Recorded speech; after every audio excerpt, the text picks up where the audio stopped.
你要懂事。你周叔叔不喜欢吵闹，平时没事别出自己的房间，吃饭不要吧唧嘴，走路不要拖着脚，还有，别听你父亲晦气。走吧。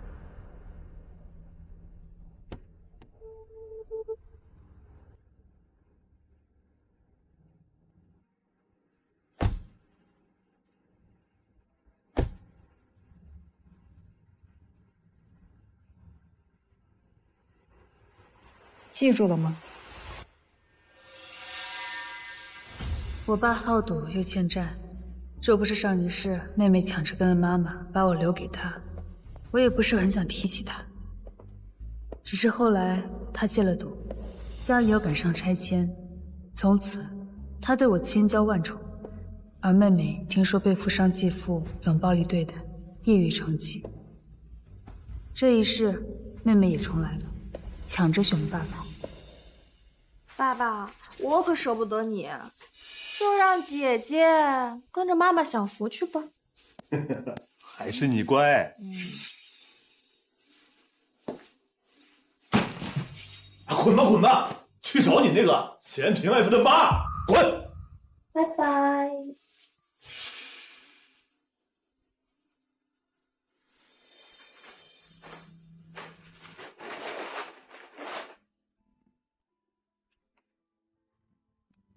孟玉只知道爸爸后来有钱了，却不知道上一世爸爸能戒赌，是我用命换来的。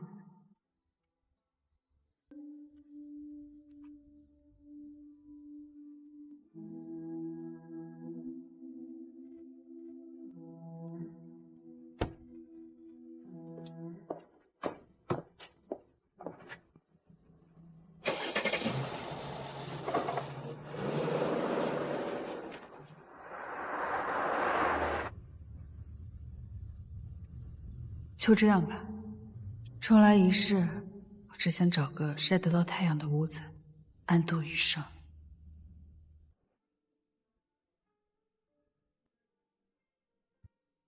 记得叫叔叔。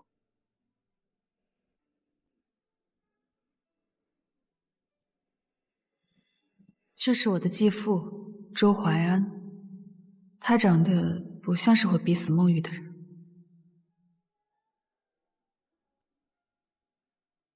回来了，回来了。怀安，这是静瑶。瑶瑶，叫周叔叔。周叔叔好。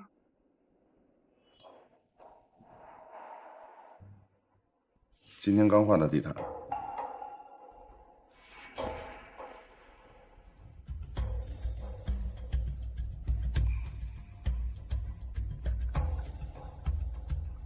楼上走拐第一间是客房。好。你别惹他生气，这个家就能待下去。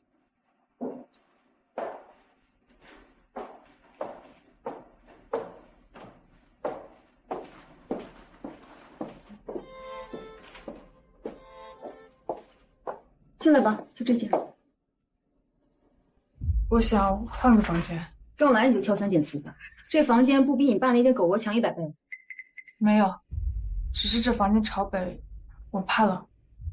我想住个朝南的房间，哪怕小一点也没事。脑瘤带来的体温调节失衡，让我时刻处于冰窖中，只有阳光能让我稍微舒服一点。冷，开空调不就好了吗？那朝南的房间是你周叔叔的书房，还有一间是杂物间。我可以住杂物间。你是不是有病啊？好好的客房不住，要住杂物间，你是不是故意想让你周叔叔觉得我虐待你啊？我真的只是想有阳光而已。你吵什么呢？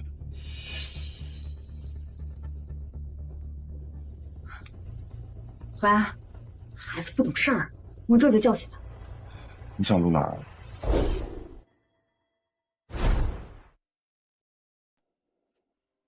我想住朝南的房间。那个房间放的都是旧家具。没关系，有阳光就行。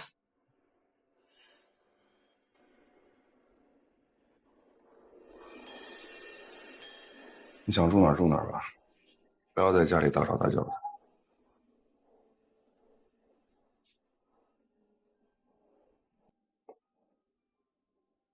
你就作吧你！好好的客房不住，非要住杂物间，这传出去我脸往哪搁？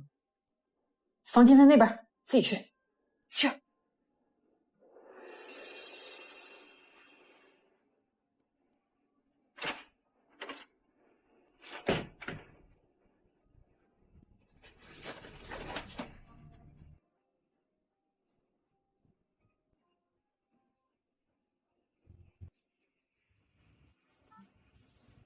我在周家住下来了，我常常搬把椅子坐在太阳下，一晒就是大半天，像个行将就木的老人。梦里又是那个我。周淮安有时候会路过，看到我在晒太阳，他会停顿一下，但从不说话。他的眼神很奇怪，像是在看同类。我们又怎么会是同类呢？我是个时日无多的人了。破碎的水果，无处可闪躲，曾藏起脆弱，手却被紧握。天边的烟火，有希望在闪烁。吃饭啦！淮安，你尝尝这个汤，我特意为你煲的。你最近啊都瘦了。吃饭。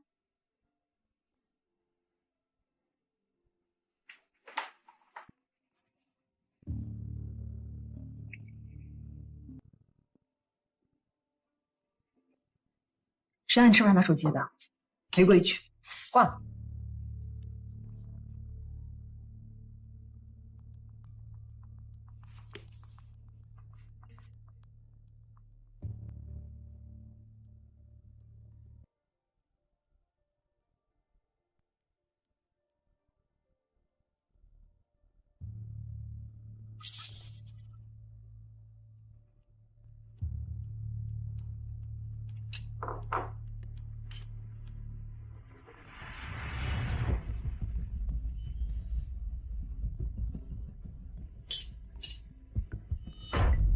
赶紧接吧，吵得很。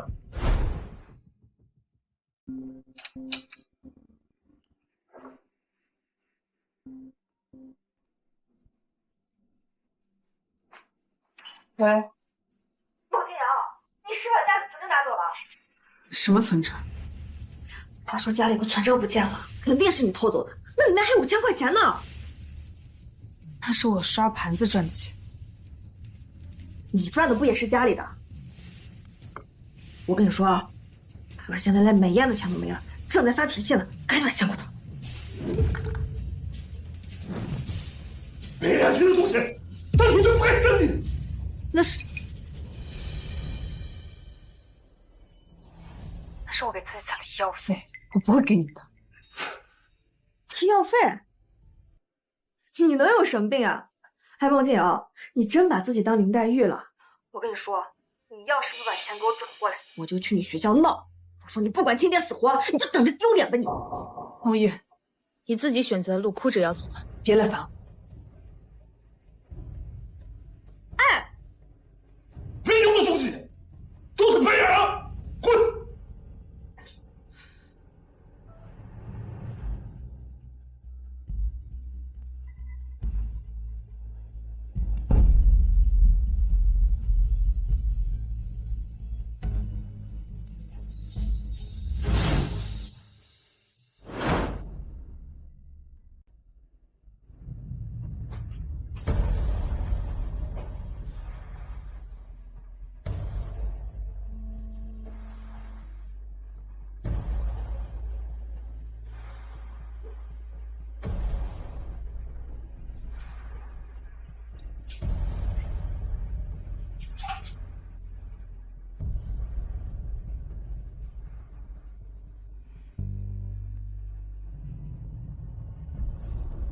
流鼻血了？上火而已，经常吗？偶尔。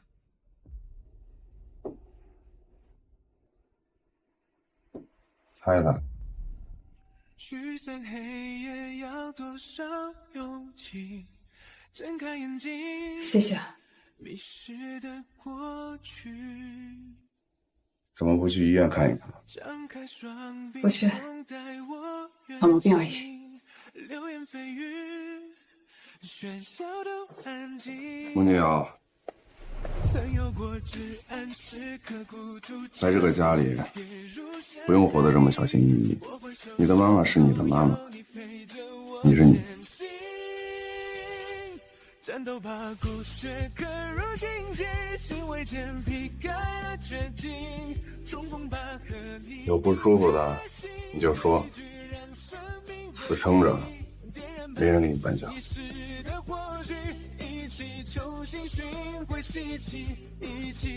松木香还带着一股死味。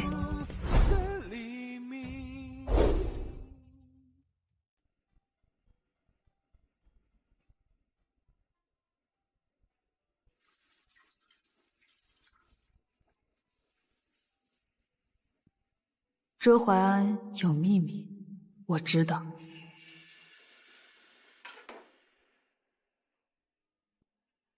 给你周叔叔送过去。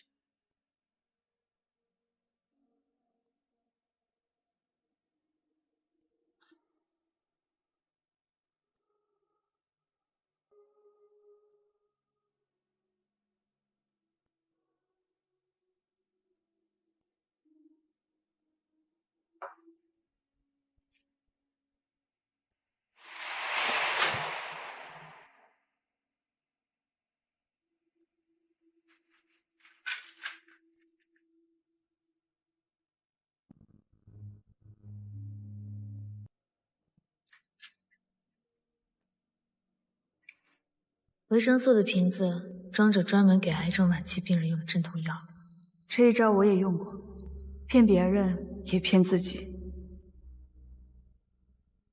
我高高在上的继父，被孟玉称为冷血怪物的男人，也和我一样在独自忍受着地狱般的折磨。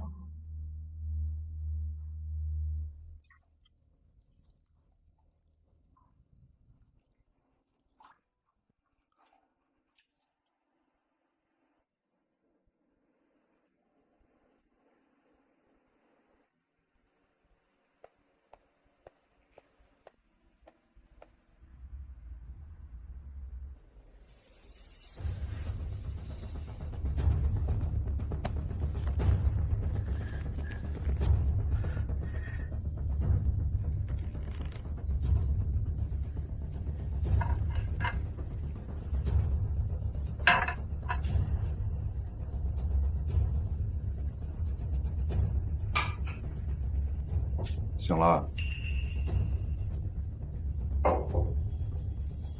过来。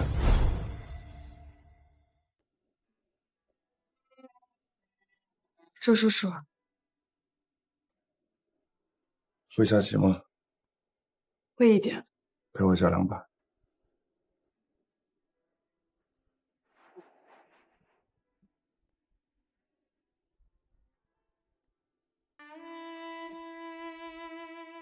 谢谢。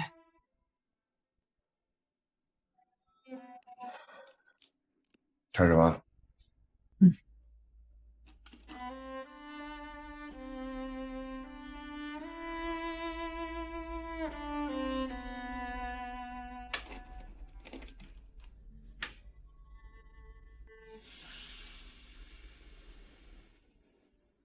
他在忍痛。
枕头下面那张诊断书，打算瞒到什么时候？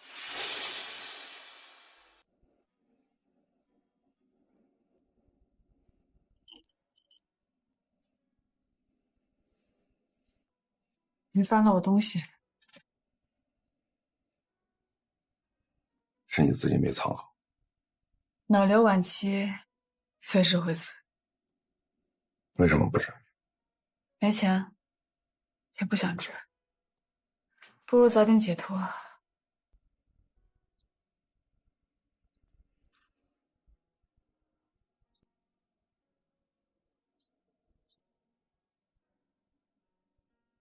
我书房里那瓶药，看到了吧？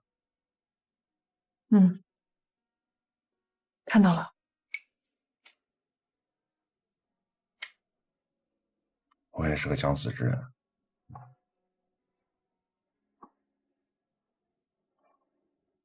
如果你妈妈知道的话，肯定会被吓死。她一直以为我是一个健康的提款机。放心吧，我不会说的。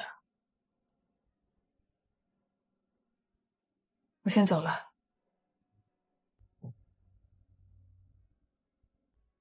如果不舒服的话就说，房间里的药可以吃，别硬扛。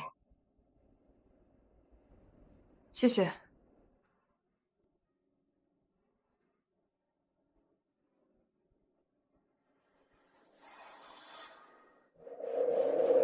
日子一天天过去，我的头发掉得厉害，我戴顶针织帽遮丑。周淮安的病情也在恶化，我们像两个住在同一屋檐下的鬼魂，互相掩护，互相守望。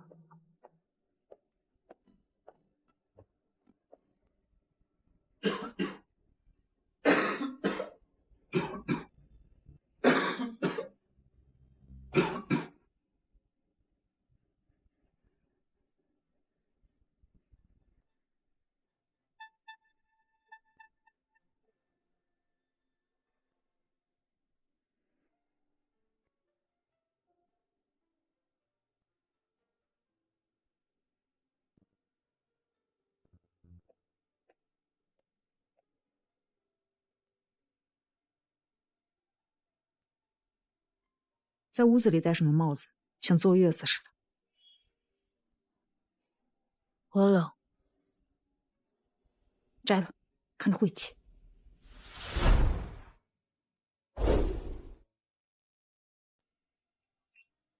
摘了，看着晦气。好了，他喜欢戴就让他戴。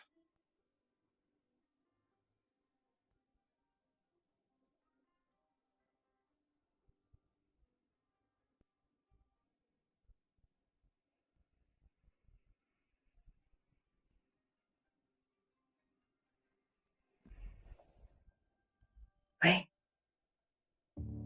借钱？又借钱？上次不是给你2万吗？那2万爸都输光了。妈，你救救爸爸吧！那些人说，要是还不上钱，就要把爸爸的手剁了。爸爸把家里能卖的东西都卖了，他还说要把我的手机也拿去卖掉。梦上人还是不是人了？我吃不下了，先回房晒太阳了。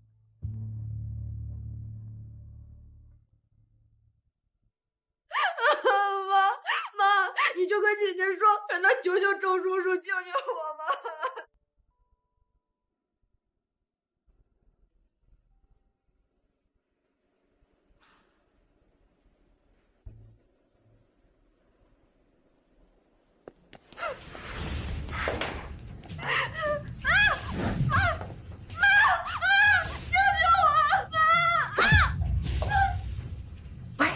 喂，妈，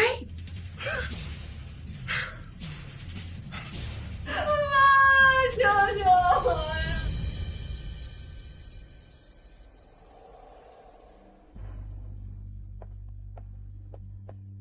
你好心情看书，你妹妹都快被人逼死了。那是他自找的。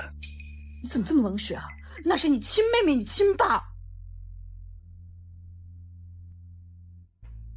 你去许愿周叔叔，让他借点钱，不多，就5万。我不会去找他的。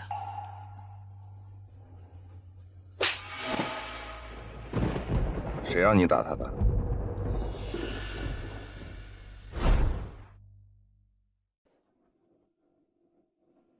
淮安，你怎么来了5万块我给了。真的啊？谢谢淮安。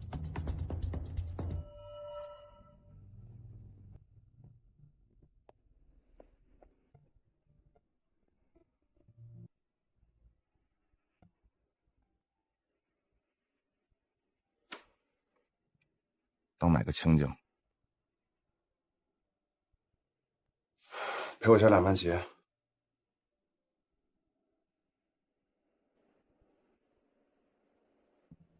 有时候给钱不是帮人，是送他们上路。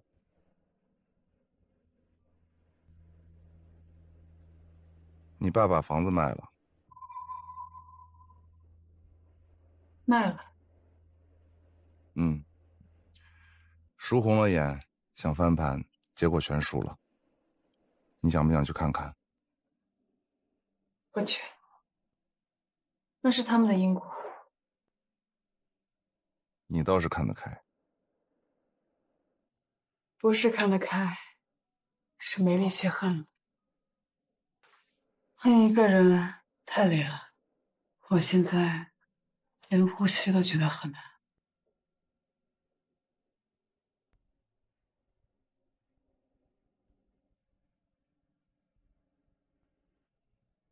该你了。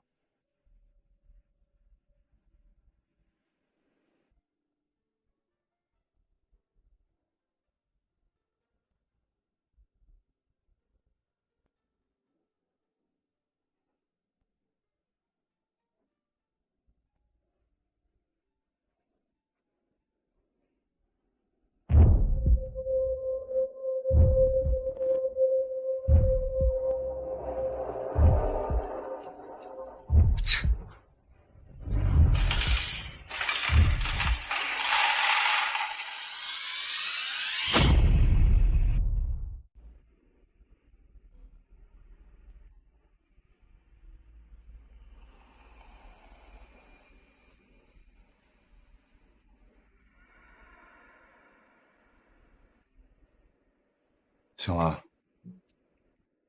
怎么没送我去医院？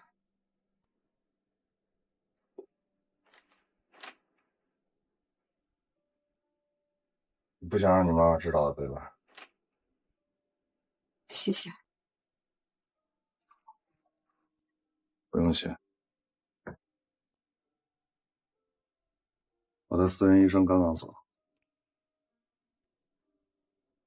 情况很不好。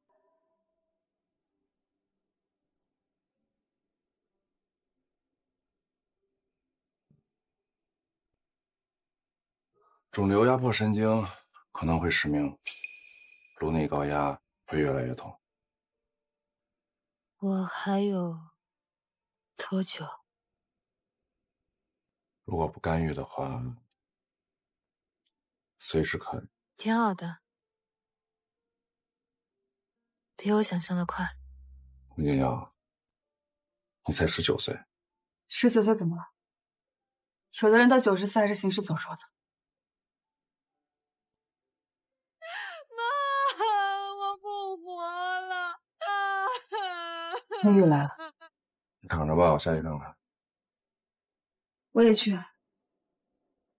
我想看看。我想看看这一世的梦玉被现实毒打成了什么样。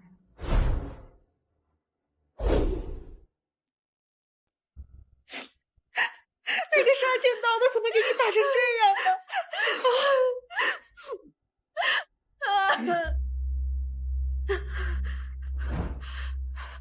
你满意了吧？看着我被爸爸打死，你却躲在这里享福，你的心怎么这么黑啊你？我逼你选爸爸吗？不是你自己抢着要的吗？你说要把好日子留给我，现在我接住了。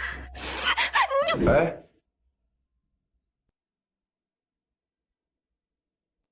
没事，都怪你，都是你抢了我的运气。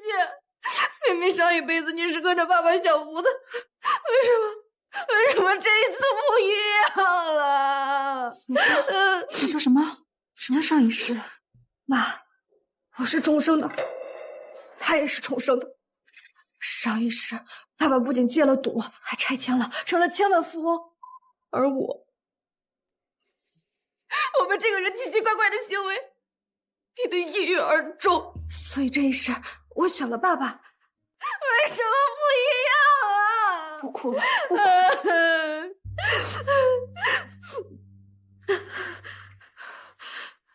一定是他搞的鬼！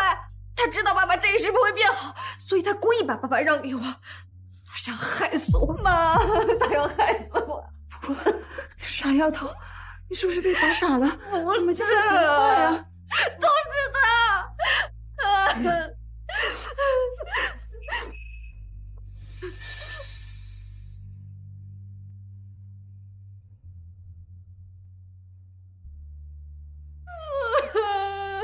孟玉，你真的以为爸爸是自己戒毒的？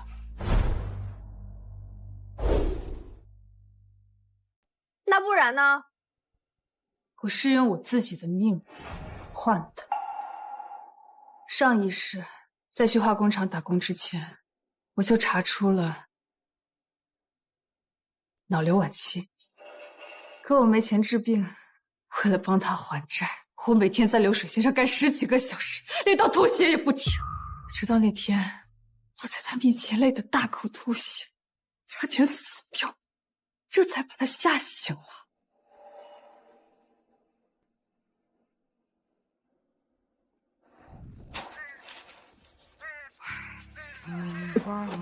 悠悠，你怎么了？悠悠，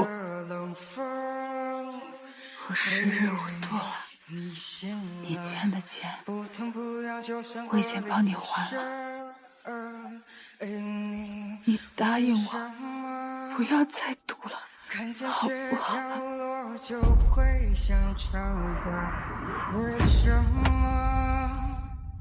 在放射时刻眼泪会掉落，一个一个走过，一个一个错过，一步一步迈过，一次一次风雨，一声一声笑着。我是用自己的命才换回他的良知，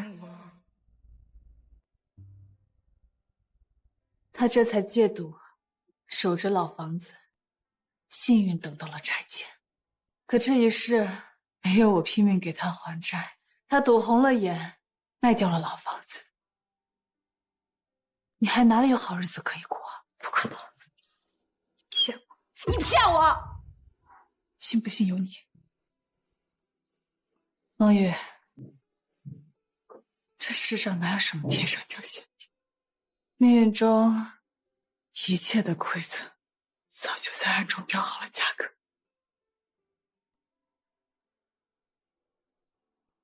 你选择了爸爸，也抢走了那份苦难，这本来就是你应该受的。老幺，你在说什么胡话呀？什么上一世？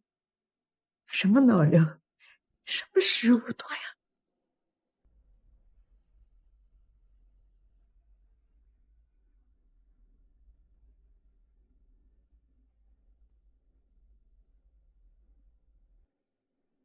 妈，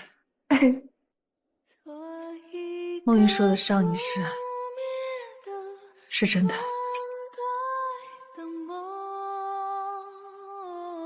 我快死了。像一颗星星飘落在城市中，我有一也是真的。实现我的愿望。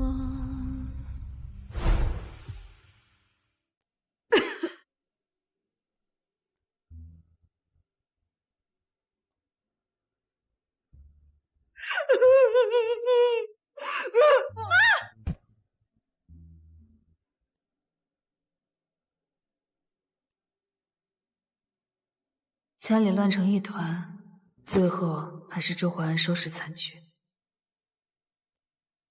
瑶瑶，你怎么不早说呀？妈错了，妈真的错了。别哭了，夜叉我讨就讨。姐，真的是拿命换的。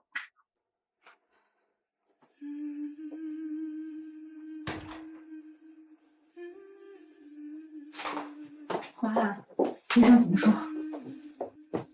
需要立刻住院治疗，虽然治愈的机会不大，但至少不会痛苦。得治，一定得治。得治。我求求这你，干什么？来，求你。好了，放心吧，我会的。我知道他在演戏。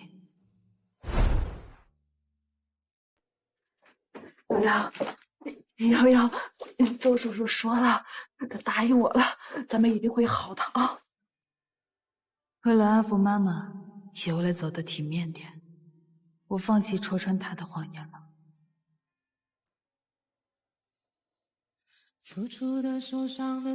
接下来的日子，我住进了最好的单人病房。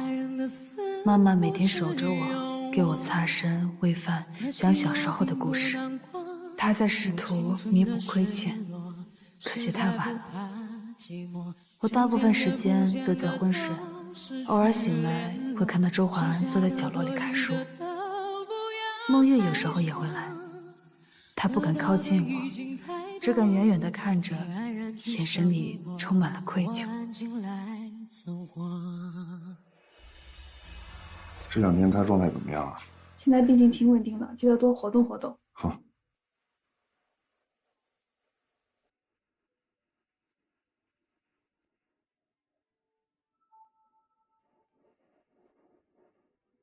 今天阳光不错，出去透透气。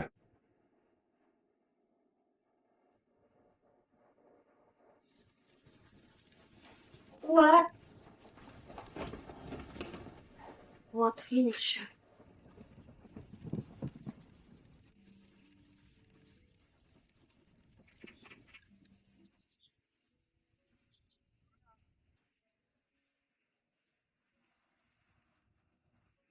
你妈妈最近瘦了好多呀。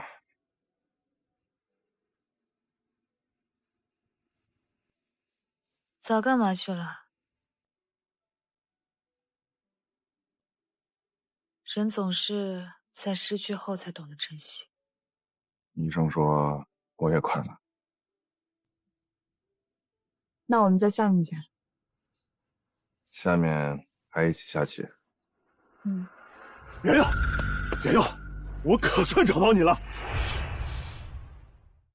哎，站这儿说。瑶瑶，爸知道你们现在有钱了，你就给爸一点钱吧，啊，哪怕几百块也好啊。这就是我上一世用命去爱的父亲，这就是这一世梦与强制要的好爸爸。爸，嘿嘿，闺女儿，给钱吧。脑瘤晚期，我给你，你要不要？你来干什么？我有脸了，你怎么还有脸来哎，行行，你们2个，我不要就是了嘛。瑶瑶，这是真，我走。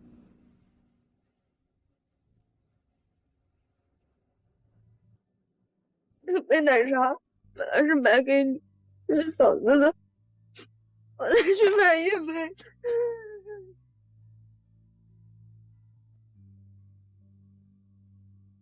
我累了，回去吧。我有话要对我妈，还有你说。菩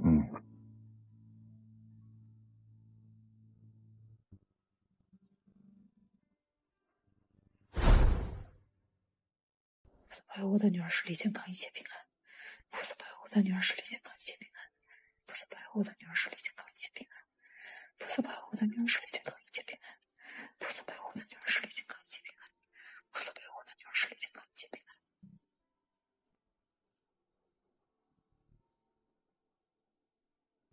刘亚，我别念了，菩萨要是能听到，就不用遭这些罪了。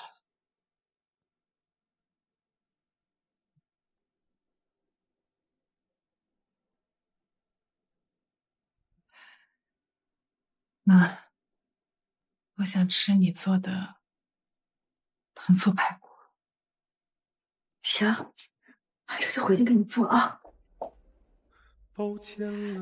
环，你帮我照顾一下瑶瑶，我一会儿给你们送饭来啊。最后一次答应我，别再惦记。感谢你为我送行。你把他打发走了，有什么想说的吗？周叔叔，继续对不起，离开你，我做了最后的努力。放弃吧，对，我不想吃了。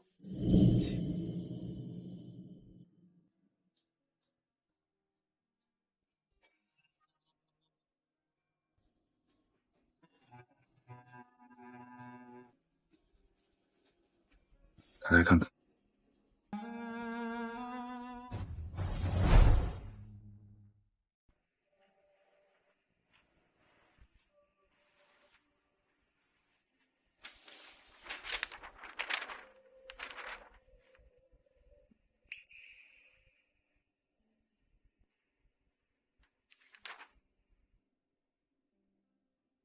是国外来的。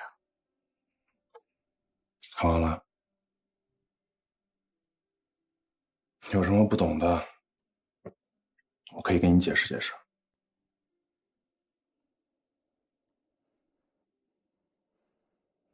那你之前为什么不说？作为临床志愿者，不代表就有生路，成功的概率一定比心理更低，过程中的体验肯定更加的生不如死。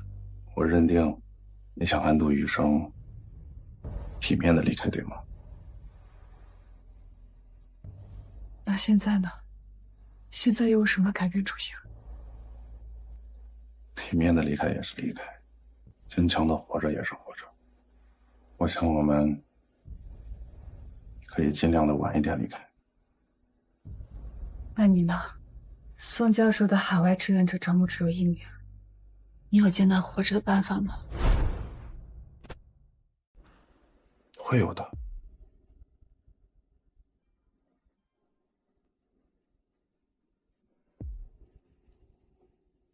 我能相信你吗？这些剧里不都是这样演的？发生了机会让给队友，然后自己默默牺牲掉了。你不倒下，我绝不会投降。你愿意相信你的战友吗？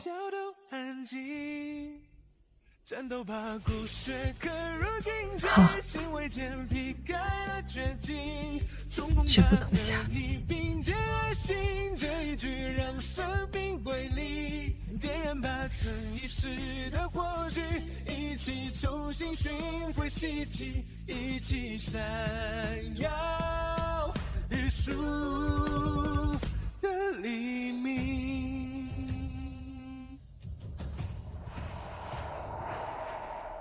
瑶瑶，妈给你做的糖醋排骨，特意多给你放了糖。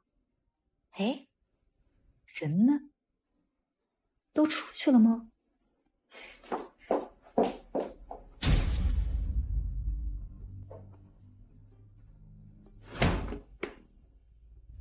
不是，我女儿呢？我女儿瑶瑶呢？42床去世了，刚刚才被推走。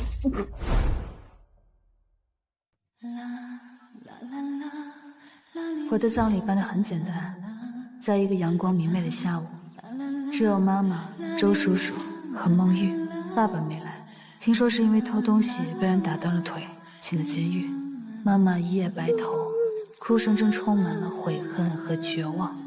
这一刻，我看到了上一世的自己，在工地忙碌，在阳光里奔跑，一切都结束了，一切也将重新开始。你姐姐说让你离开这里，重新开始，有什么事情给你妈妈打电话吧。先回吧。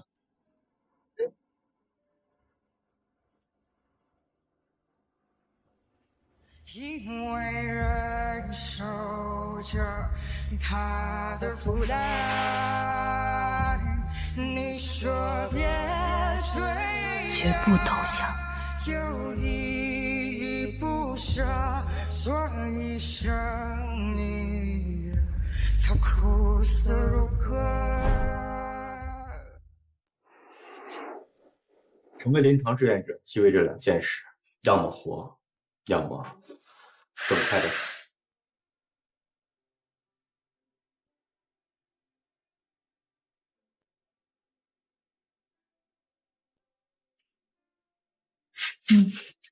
我明白的。而且生跟死的概率是不相等的，完全康复的概率只有不到10%，死亡的概率却高达70%。那是在20%呢？生不如死，在治疗的过程中会出现难以预计的并发症，失明、瘫痪，甚至失忆。你会忘记所有的过去，成为一个没有记忆的人。那也挺好的。如果你考虑好了，就在这个知情同意书上签字。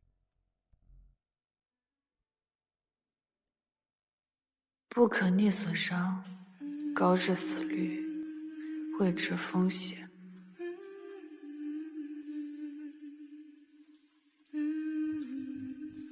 哦，对了，在这里留下紧急联络人的方式，如果出现意外情况，我们能第一时间找到你。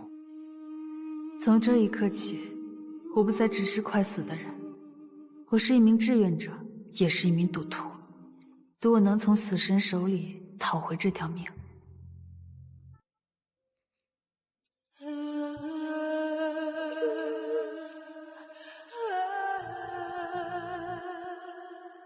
我可以不填吗？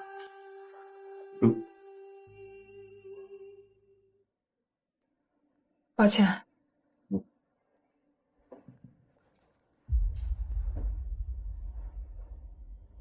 喂，周叔叔。见到医生了。都说清楚了。风险、后果、可能出现的情况，全都说清楚了。害怕吗？你知道，我最喜欢阳光，因为阳光能让我短暂的忘记疼痛。可是刚才我才发现，原来阳光也能照出人的胆怯。现在后悔还来得及。我不反悔。周叔叔，我很快进手术室了。我可以留下你的电话号码作为紧急联系人吗？我不想再打扰我妈妈和妹妹。你的妈妈跟我提了离婚，她什么都没有带走，只带走了梦雨。她说这里的冬天太冷了，想去暖和一点的南方。临走之前，梦雨去了一趟监狱，告诉了你爸你的死讯。那也挺好的。周叔叔，你也要好好的。尽量。曾一起走过生命那条河，破碎的水波，我准备好了。无处可闪躲，深藏起脆弱。我从不相信奇迹，但这是我唯一的路。如果这就是终点，至少是我自己走到这里的。如果不是，我期待着新生命的到来。你看，放晴了。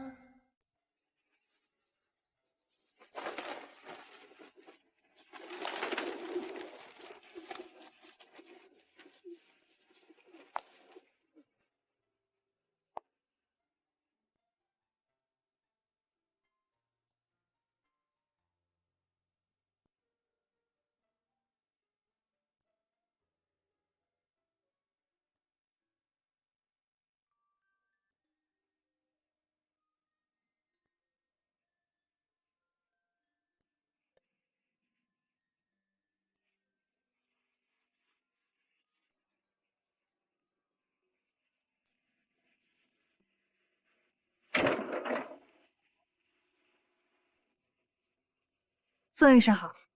静瑶，来，欢迎进。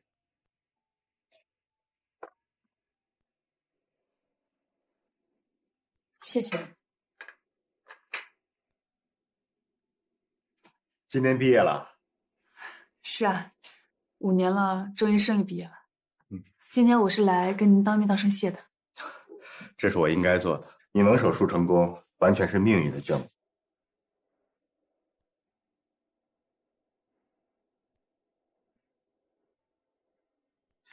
会下棋，要不要切磋一局？不了，我下棋总会感到头晕。应该是手术后的正常反应。可有意思的是，我平常并不会感到头晕，唯独在和棋有关的时候。没记错的话，他也爱下棋，应该是触碰到跟他有关的记忆了，算是一种创伤性的应激反应。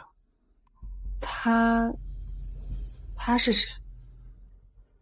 你真正应该感激的人。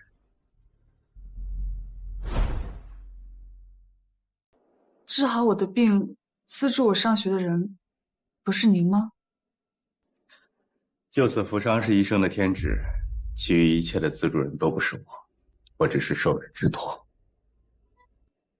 那委托您的那个人，他是谁？他叫周怀安，跟你一样，是脑瘤晚期。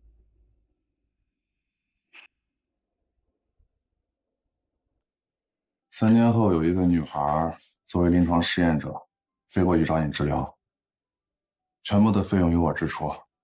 你需要告诉我会出现几种结果。目前来看，实验失败的概率为70%，成功的概率不到10%。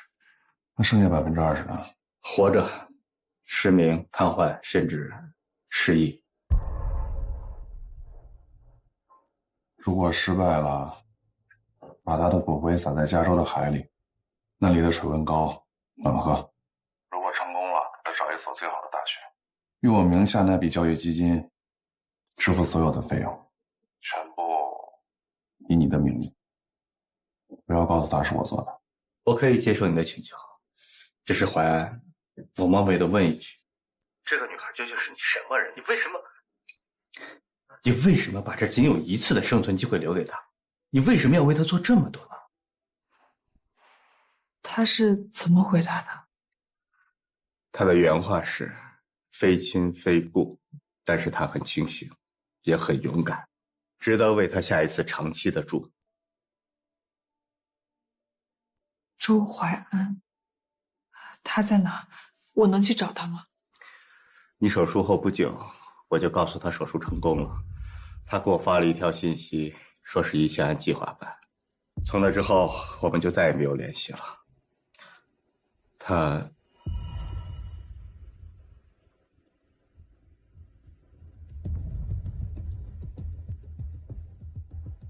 如果你想见他，我为你订一张回国的机票。好。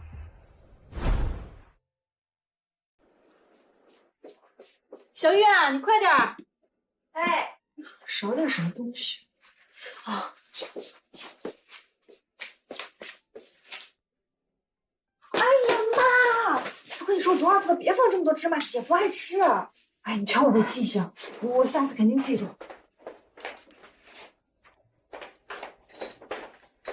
每次都说记住，每次都记不住，这都5年了。是啊，这时间过得可真快，好5年过去了。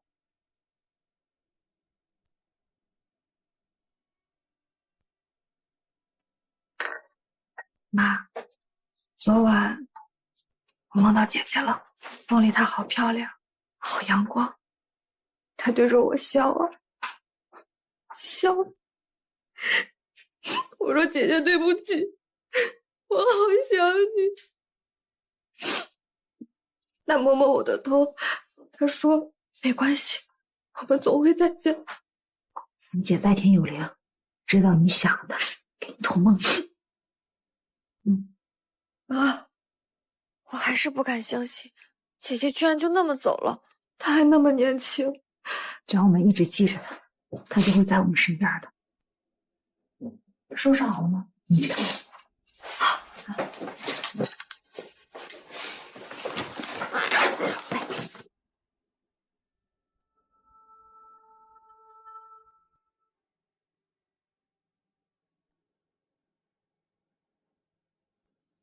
姐，你最喜欢的少冰三分甜，妈妈今天做了糖醋排骨，也挺成功的，你尝尝。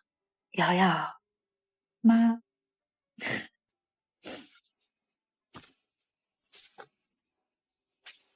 你们是在叫我吗？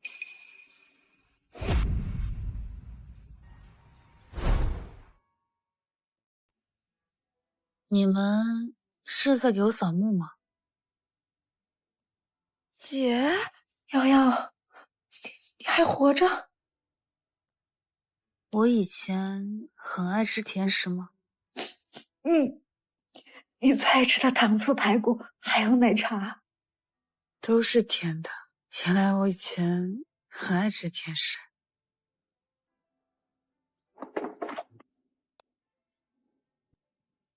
姐，你尝尝。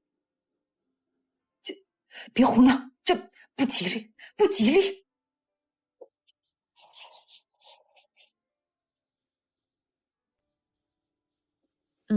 挺好喝的。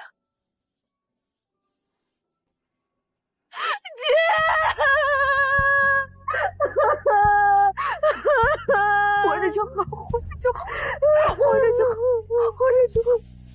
我好想你。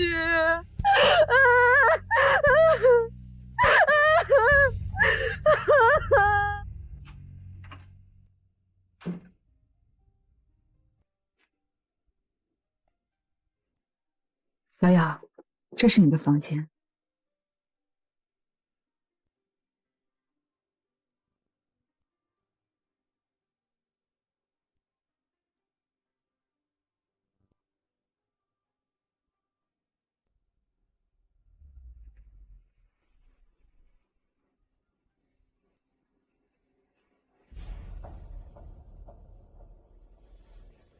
这是我以前用过的。这是你病重的时候用的，后来我就一直放在这儿了。这边朝南，能看得到太阳，很暖和，一点儿都不冷。姐，到底发生什么了？你好像什么都不记得了。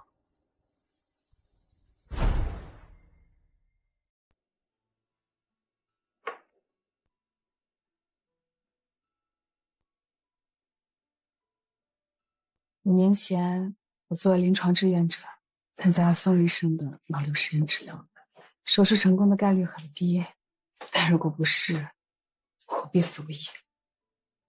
所以，我上了手术台。很幸运，我活下来了。不幸的是，留下了一点后遗症。难道是失业？姐姐一点儿都想不起来了吗？医生说是选择性失忆，可能和情绪创伤有关。我的潜意识想摆脱过去的记忆，重新开始。太苦了，孩子，前半生太苦了。忘了也好，不是什么坏事。可是你们怎么又哭了？因为我们以前对你不好。那后来呢？治好病以后，姐姐在国外过得怎么样？挺好的，学校不错，天气也很好，而且每天都有阳光。那就好，那就好。刚开始挺辛苦的，语言、课程、生活都得重新开始。可奇怪的是，这些事情好像都在有条不紊地前进着，就好像有人帮我把路都铺好了，我是被托举着完成学业的。姐姐真厉害，都能拿到外国大学的文凭。瑶瑶，那你这次回来怎么打算的？是要留在国内，还是要到国外发展啊？我打算先在国内待一阵子，有些东西我想找回来。不好了，我们两个就住在一起，以后你有什么事儿，我都陪你。对，以后啊，我们一家人终于团圆了。不哭了，不哭了啊！对了，姐姐，你刚才说要找东西，是什么很宝贵的东西吗？周淮安，这个人你们认识吗？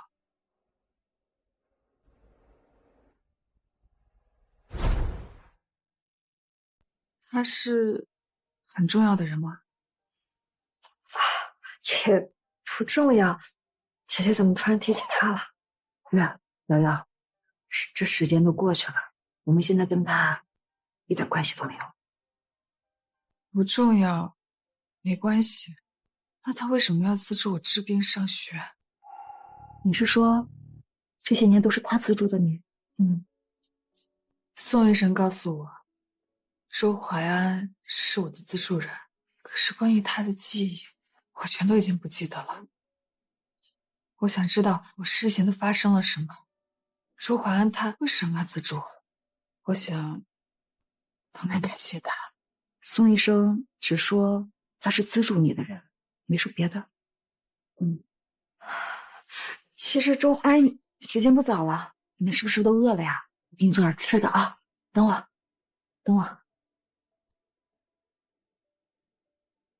你知道些什么？姐，你先坐会儿，我去给妈帮忙。好。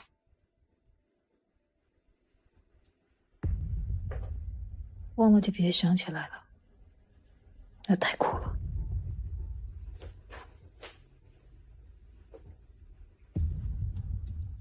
妈，你怎么来了？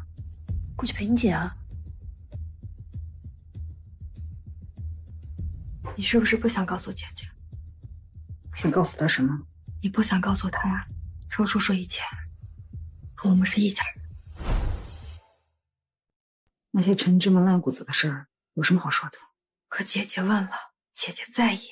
她知道那是资助她的人就够了。姐姐有权利知道全部的真相，而不是被我们刻意隐瞒后的部分真相。现在过的日子很安稳，你姐又活过来了，为什么要把以前的事要翻出来重提呢？让她再痛苦一次？姐姐说了，她想知道事以前的全部真相。那些事忘了最好。妈，你是不是害怕？你害怕告诉姐姐周叔叔的事情之后，她会想起以前的事，会怪我们，会离开我们，对吗？妈，我是怕她知道以后会觉得我曾经是那么糟糕的母亲。你有没有想过，如果有一天姐姐自己发现我们明明知道却不告诉她，那样她才真的不会回头了。我们已经失去过她一次了，再一次我们不能再打着对她好的名义去替她做决定。她想知道什么，我们就告诉她；她想要做什么，我们就尽全力去帮她。我相信我们这一次不会失去她的。好，走吧。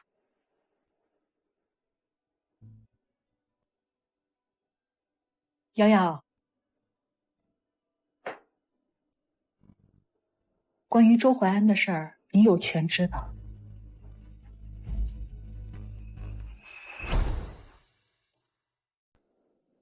我和你爸爸离婚后，改嫁周淮安。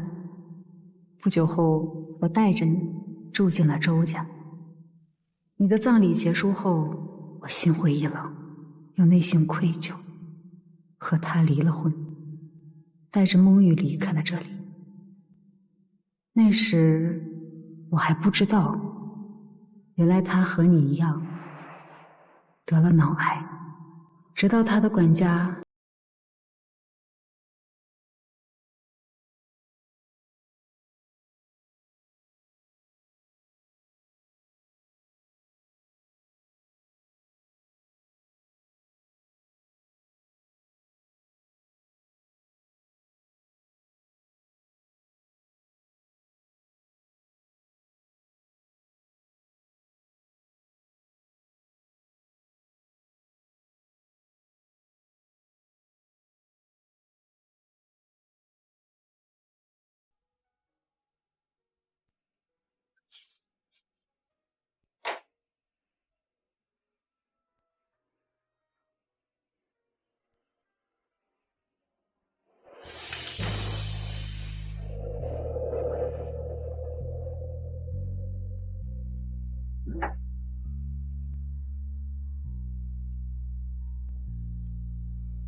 还是在梦以外的那些老地方，我再也没见过你笑的晴朗。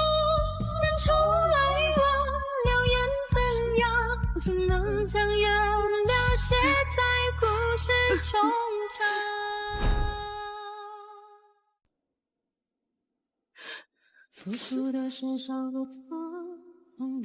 这是我的继父周淮安。你想走哪儿？他的眼神很奇怪，像是在看图你。你枕头下面那张诊断书，打算瞒到什么时候？那你呢？宋教授的海外志愿者招募只有1名，你有艰难活着的办法吗？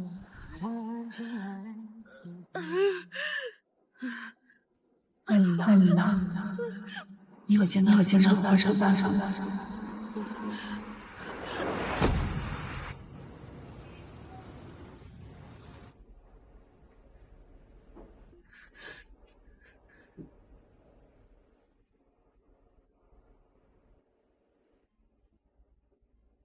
孟小姐，你醒了。你是周家的管家。孟小姐，你连我都想起来了，想必也记得先生吧？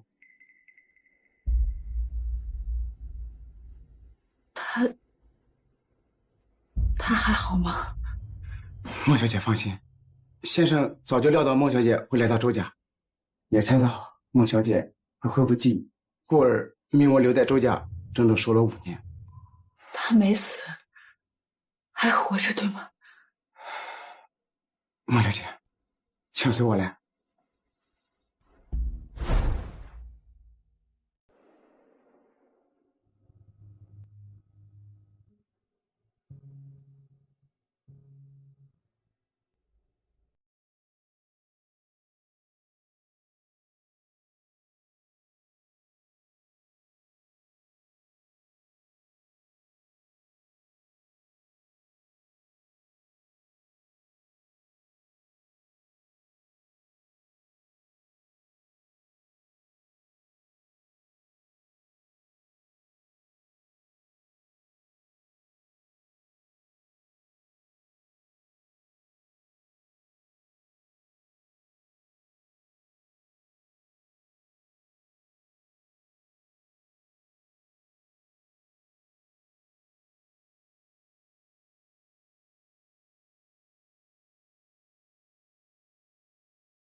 手术成功，学成归来，找回记忆。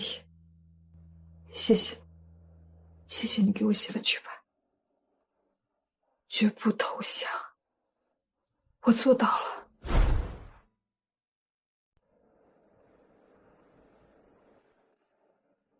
现在，该轮到你了。他还有机会吗？50-50，看病。比我当年强，那我就放心了。他给我写的剧本，不知道这里结束吧？你怎么知道？他从不卖惨，却故意引我到这里，看到他狼狈的模样。而你，前脚刚送我回国，后脚就跟着来了。说吧，他委托你什么？有时候我真的很难想象，你们只是短短认识几个月。孟景瑶，淮安说过，如果你能以优异的成绩毕业，那么他希望你能够继任周氏的总裁之位，在他醒来之前，代为管理周氏。接管周氏？接管周氏？为什么？用他的话说，是为了周氏几百个员工的饭碗。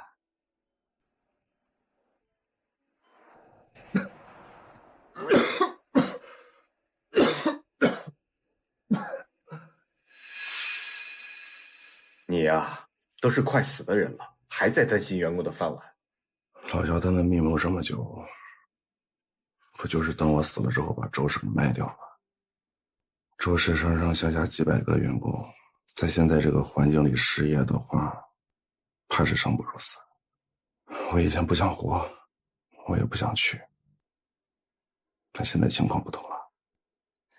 是，情况不同了，你还下注了。孟京瑶是个可塑之才，坚韧、聪明。如果他能挺过去，学业归程，这把收拾交给他吧。如果他拒绝呢？这件事情很难。以老肖为首的那些人，并不是什么善类。让他当面跟我说。你也不是善类。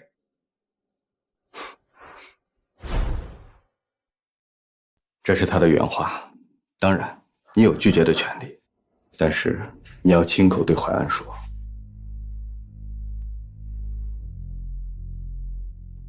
这都能拒绝，我还是人吗？孟京瑶，淮安口中的老肖，他是周氏的财务总监。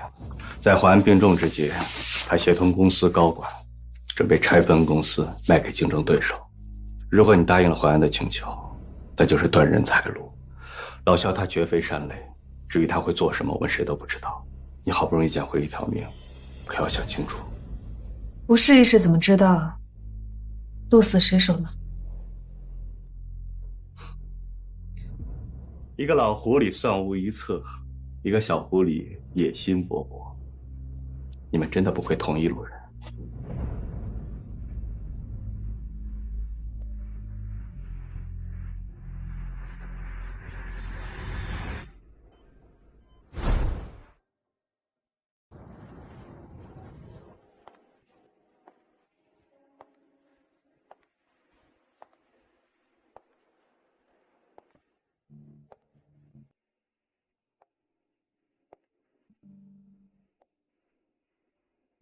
松木香，孟总不喜欢这个香水的气味，我这就给他换了。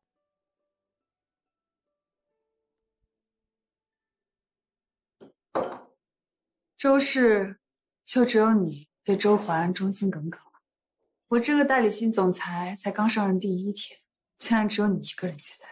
孟总，因为周总的病情，财务总监肖灿趁虚而入，和其他高管抱团，底下的员工为了不丢掉饭碗，就只能听他的。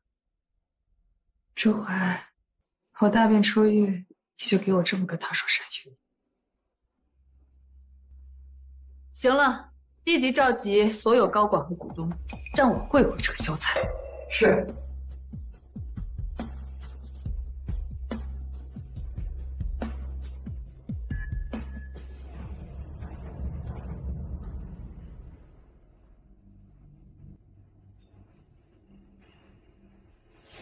孟总，要不要我再去催催？催有用的话，他们早来了。肖灿这是要给我下马威。孟总打算怎么办？好办，发个通知，今天缺席会议的高管一律开除。是。你说什么？发吧，一切后果我来承担。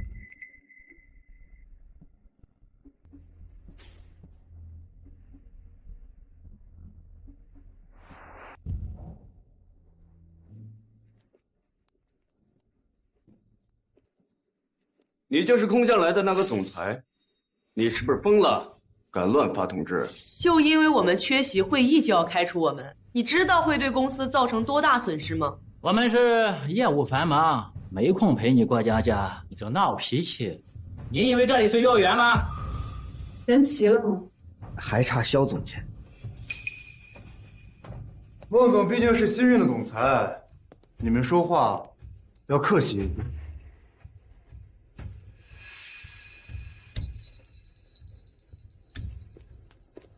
想必这位就是财务部的肖总监了。人齐了，可以开会了。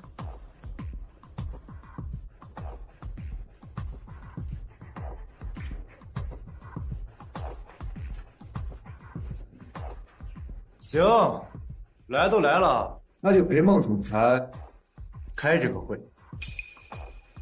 孟总，开会之前有件事儿需要你解释一下，刚刚那个通知是什么意思？意思不是很清楚了吗？我是总裁，你们是下属，只要我想就能把你们全都开了，不是吗？孟总这是给了我们一个下马威呀！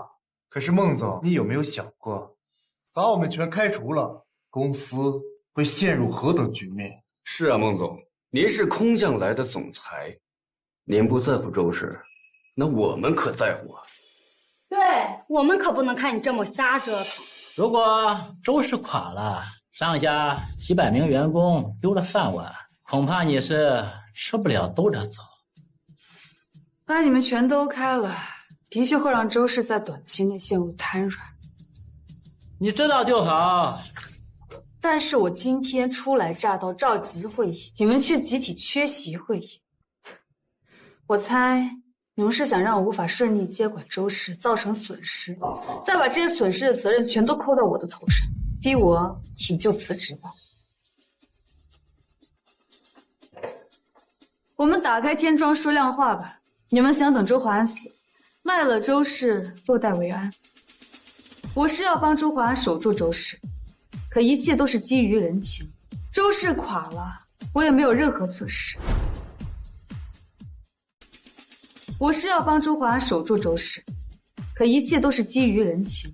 周氏垮了，我也没有任何损失。所以你们当下最好的选择是稳住我，哄着我，别逼我把你们全都开了。换了你的主意算吧。我也没指望你们会好好的配合我，今天只要老老实实让我接管周氏，如何？孟总年轻，却有如此心境和魄力，叫我佩服。还等什么？配合孟总，熟悉公司，接管周氏。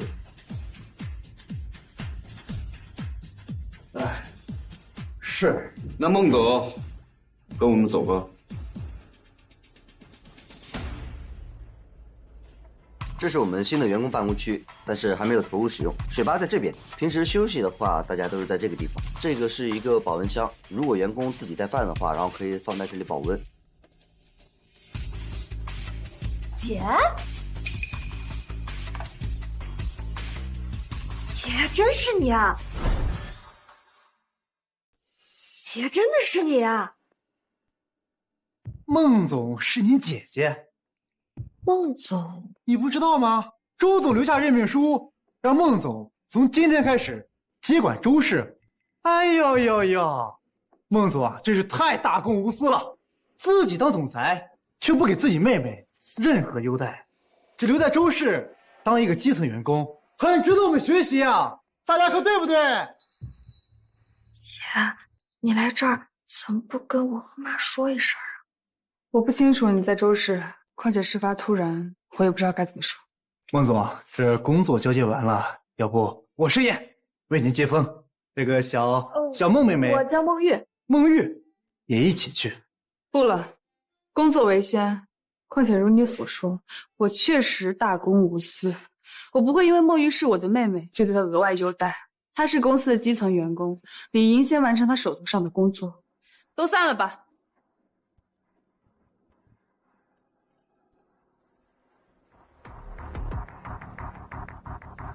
小孟呀，来我办公室聊几句。哎，小孟，别紧张，来，喝杯茶。哦，谢谢你啊。小孟，你跟你姐关系很差吧？没有啊，我跟我姐关系挺好的。别骗我了，你跟你姐关系好，她来当总裁，你会不知道？哦，我一直都很好奇呀，周淮安为什么让孟景瑶空降来当总裁？你是她妹妹，你们关系再不好，也应该略有耳闻吧？你告诉我，你姐跟周淮安是不是有什么特殊的关系？没有什么特殊关系，还请您不要胡乱揣测我姐和周叔叔。周叔叔，你叫周淮安，周叔叔。说吧。就算有特殊关系，也不是我姐，是我们全家都和周淮安有特殊关系。我妈妈之前和周叔叔有过一段婚姻，后来离婚了，所以他曾经是我们的继父，仅此而已。还真是出乎我的意料啊，竟然是一家人。周淮安这样认人为亲，也太不拿我们当回事了。茶喝完了，你可以走了。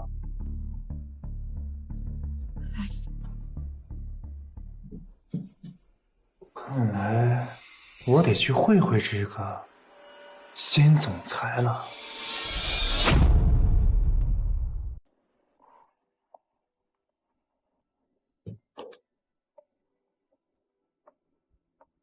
哈哈，肖总监，这是有事找我，看来是急事，连门都不敲。哎呦呦呦，孟总啊，关于你和周董的关系，我和各位股东啊已经意外得知了。所以呢？孟总，股东们认为周淮安任人唯亲，让你空降总裁这个职位不符合周氏的利益，为此，股东们决定罢免你。现在啊，你可以收拾东西走人了。这两位是来帮你的。罢免我？就凭周总曾经和我是一家人，有这条法律规定吗？周总啊，我们是私企，不是法庭。现在最重要的事情是股东对你产生了足够的怀疑和不满。你们早晚也会知道的，我并不意外。孟总看来是认了，那就请吧。且慢，你要罢免我，按照公司章程必须举办股东大会表决。你要罢免我，按照公司章程必须举办股东大会表决，最快也要3天后。周淮安有49%的股份，所以你必须拿到余下全部股东的支持，才能压过他对我的支持。换言之，这3天内我还是公司总裁。孟总，你这就有点不识好歹了。我要是没有十足的把握，会带人来这儿。那周总最好祈祷一下，这3天不要被我拿到一票。没事就出去工作吧。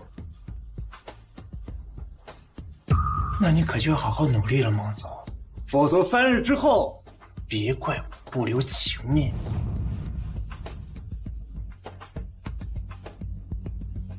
我们走。呸！孟总，我们怎么办啊？让孟玉来我办公室。好。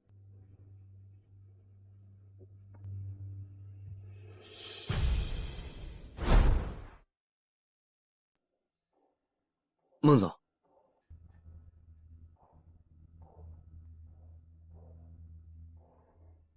啊，姐，你找我来是有什么事儿吗？你昨天单独见过肖灿？哦，我是被叫去聊天了，但是你放心，我绝对没有说半点对你不利的事情，绝对没有。我相信你，但是我们的关系以及周淮安和我们家的关系，已经对我造成了影响。肖灿想利用这件事罢免我。姐，对不起，我真的不知道，我不用道歉了。从明天开始，你不用到原部门上班了。姐，你要开除我呀？我知道了，我这就收拾东西去。没人说要开除你。从明天开始，你来当我的秘书，小浩会带你。肖灿既然想跟我玩阴的，那我也没必要在意公司其他人的目光，把你留在身边也好避免其他人利用。哎，那有什么我能做的吗，姐？公司的八卦，特别是那些高管和股东的，你熟悉吗？说说。讲八卦吧，其实我知道的也不太多，就那么几个人。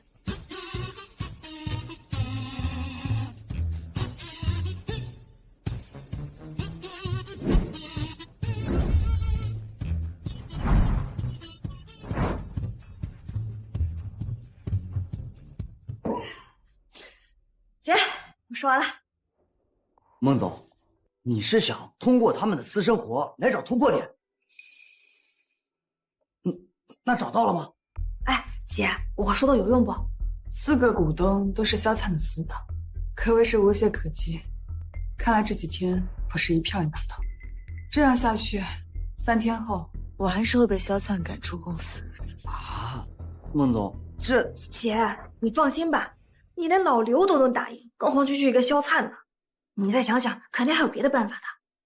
孟玉，帮我个忙，你出去之后，要是有同事追问你发生了什么，你要委婉的告诉他们，我很慌乱，已经走投无路了。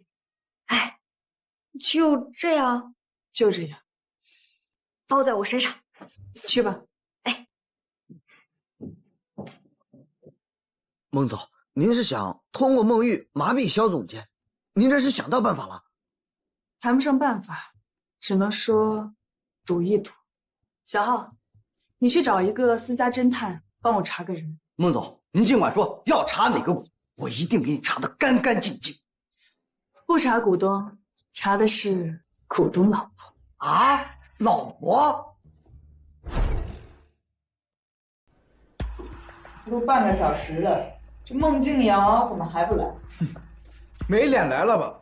这周淮安也真是病疯了，竟然让他空下来当总裁。是，哎呀，感谢萧总监，要不是萧总监的提点，我们还蒙在鼓里呢。是不是老杨？哦，对，各位稍安勿躁。她一个小姑娘，才刚当上总裁没几天，就被赶下去了，这心里受点打击啊，很正常。咱们这些做大人的，等等她。还是萧总监大气呀！萧总监才是引领我们周氏的人。那可不见得。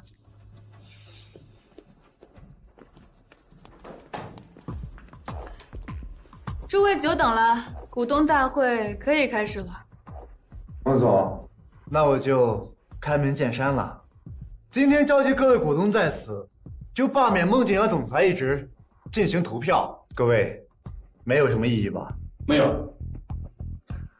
孟总，我没意见，投票开始吧。好，同意罢免的举手。全票通过。孟景阳，从现在开始你就不是总裁了，可惜呀，你的总裁位置还没坐热呢。要是你前几天乖乖离职的话，我可能还会给你留点体面，但今天，来人，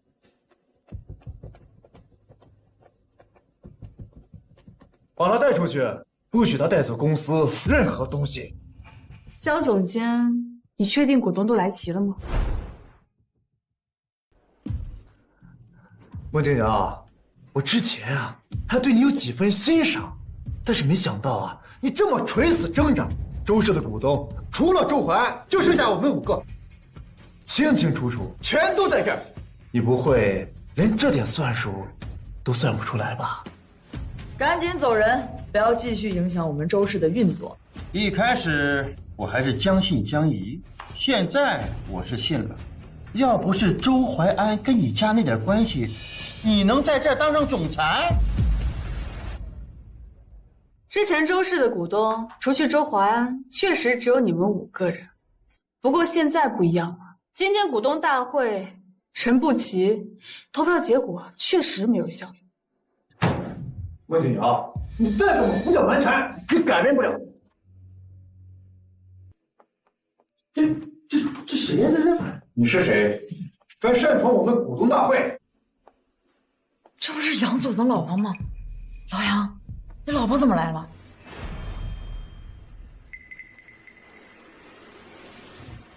行了，我来替他说吧。今天我来，自然也是来参加股东大会的。现在我也是周氏的股东之一。杨太太也是股东？什么时候的事？这我们怎么不知道？老杨，你什么时候给你老婆股份的？给了多少？怎么不告诉我们啊？不是我给的。哎呀，我也没法说。什么没法说？你要坏了我的大事！行了，吼什么呀？一个大男人一点风度都没有。我来说吧，我的股份不是老杨给的，是我自己通过合理合法的手段拿的。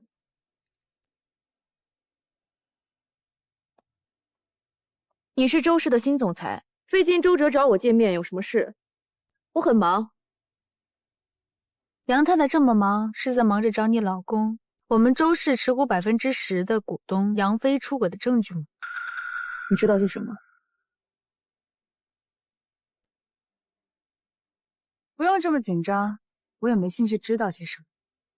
我找你是想和你谈合作的，只要你答应我，我帮你周监在场诉讼离婚，分割一半财产，而你在拿到杨飞5%的股份后，要帮我在周氏站稳脚跟。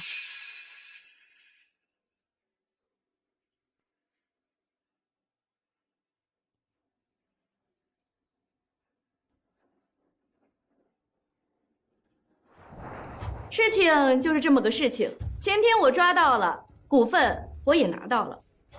这个东西，事已至此，你们说我有什么用？老杨这话说的不错，事已至此，大家都别废话了。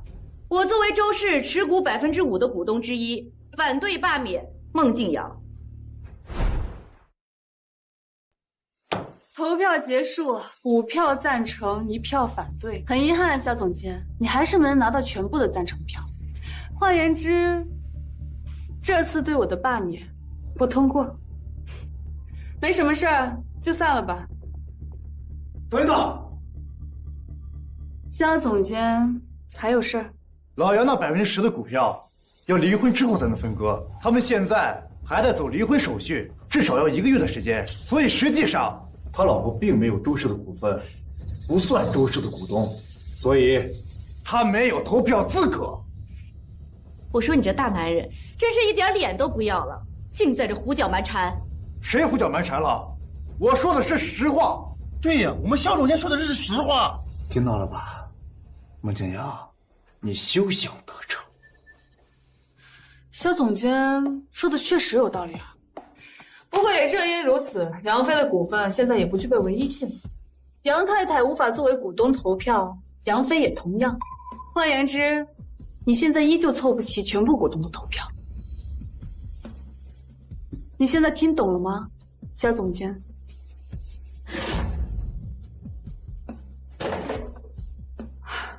对了，现在轮到你好好努力了，肖总监。你有1个月的时间，在下次股东大会召开前，好好争取到杨太太这一票吧，加油啊！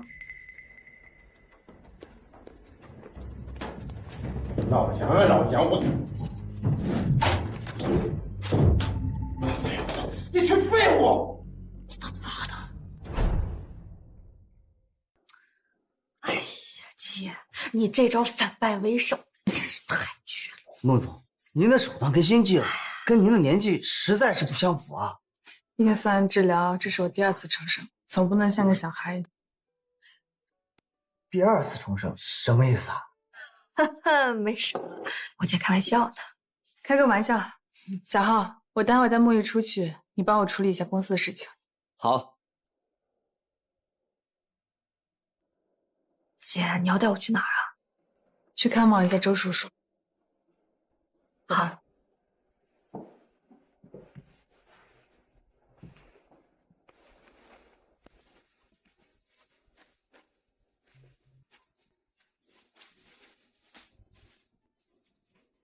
等忙这次就多来医院看看周叔叔。妈，瑶瑶、小月，你们都来了。瑶瑶，你在周氏工作的怎么样啊？我听小玉说的，说你现在在周氏当总裁了。你大病刚出狱，一定要好好补补身子。哎，待会儿跟妈回家怎么样？妈给你做糖醋排骨，再给你煲一锅汤补补身子。妈，这才一见面就一篓子的活。这不是见你姐高兴吗？你最近经常来看周叔叔啊？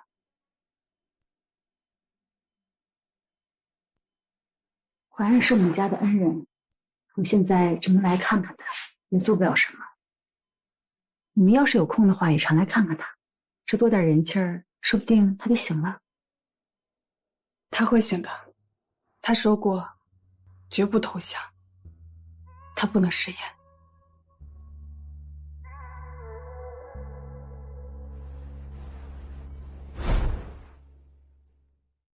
来，糖醋排骨，哇，吃吃，妈给你夹一块。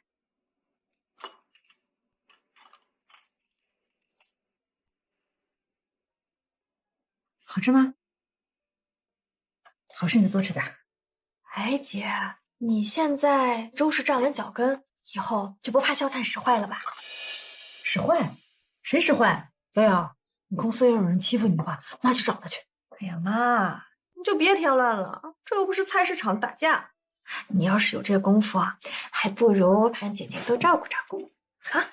对对对，我都忘了，我们瑶瑶啊，现在可厉害了。你还好意思让你姐照顾你呢？你姐照顾的还不少啊。倒是你应该争气，别拖你姐后腿，对不对？哎呦，这个谈不上，我在周氏的斗争才刚刚开始呢，等着吧，萧灿很快就会有下一步了。孟锦瑶那个黄毛丫头，竟敢骑在我头上！我要让她知道什么叫姜还是老的辣。必须的，萧总，我们都听你的。对，萧总，我们都听你的。所有人，从现在开始，全都出工不出力。我要让周氏瘫痪。我倒要看看周氏业绩下滑，老杨那个前妻好不容易抢来的股份不值钱了，他还会不会那么坚定的支持孟静瑶？孟总，大事不好了，我们的订单全部延期交付了，现在合作商跟疯了一样打电话催我们啊！工厂内工资没有按时发放，工人全都跑来闹了，工人代表就在楼下呢，我们怎么办呀，姐？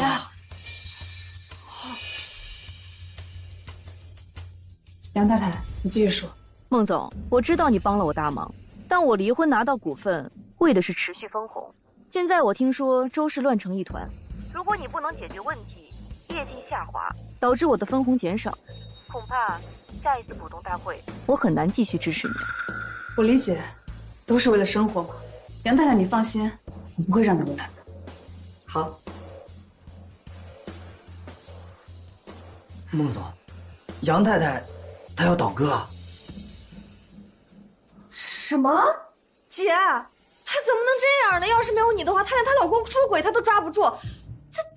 人心如此，无需苛责。现在需要先想办法解决周氏的问题。姐，有什么我能干的？我可以不吃饭不睡觉，加班加点的干。孟总，我也是。周氏这么大公司，就我们3个人，做到猝死也不可能摆平。这不是破局之计，关键还是在于中层员工身上。我要让他们相信，选择我，比选择萧灿有钱。孟总，你是想收买他们？他们是萧灿的人，收买他们并不容易。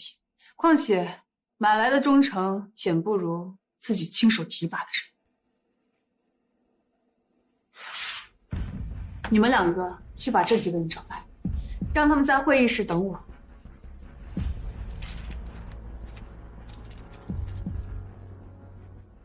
孟总，你认真的？姐，这几个人我知道，这全都是要被优化的刺儿头啊！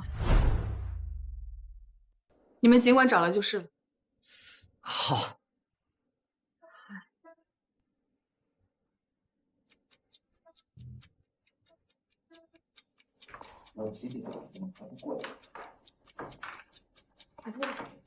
还不来吗？来不来？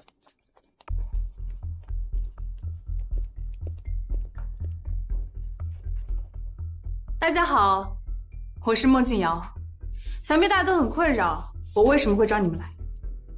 孟总，你跟肖总监斗得头破血流，全公司上下人谁不知道？你不会是想把我们叫过来，给你站台的吧？我们都是些普通员工，可没这么大个量。话糙理不糙，孟总还是年轻了些。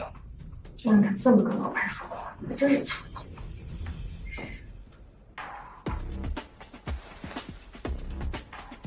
现在的你们确实没有这么大能量，但如果我给你们一个机会，让你们当各自部门的主管，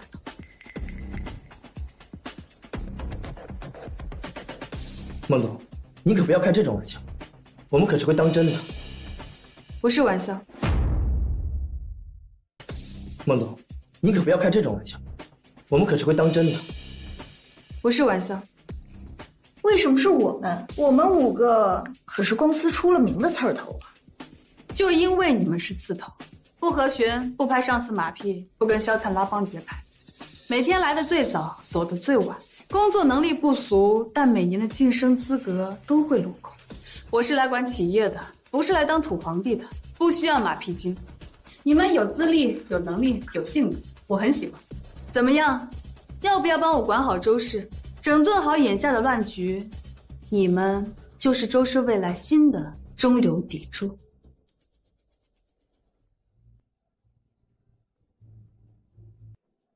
得，你别看了，看得我浑身起鸡皮疙瘩。坏人我来当。孟总，你现在处于下风，如果我们跟着你干，万一你要是输了，我们全部人都得跟着你一起卷铺盖怎么样？那到时候我们该怎么办？不怎么办？跟我一起发简历找新工作。不是孟总，你还在这开玩笑呢？我没开玩笑，高收益必然伴随着高风险。你们想安安稳稳的，就回到你们的工位上去，继续看肖灿那帮人的脸色，忍受被他们抢走功劳，自己只能拿底薪的日子。这可能是你们这辈子只有一次的机会了，成功率很低，但要不要赌一把，你们自己想。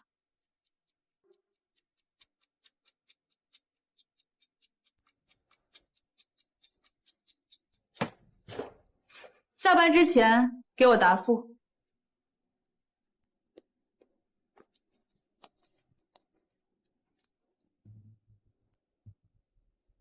孟总，他们要是怕了肖灿，不敢接，我们怎么办？不怎么办？继续找。周氏这么大公司，总能找出几个有心气儿但被埋没的人才，就是时间上比较紧了，最多3天。如果找不出人接手，我们就只能……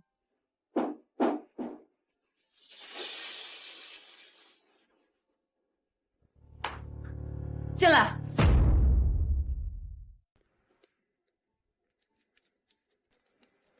孟总，我们愿意跟着你干，但有言在先，你必须给我们涨工资，这个月就涨。没问题，工资翻倍，现在就开始干活。干！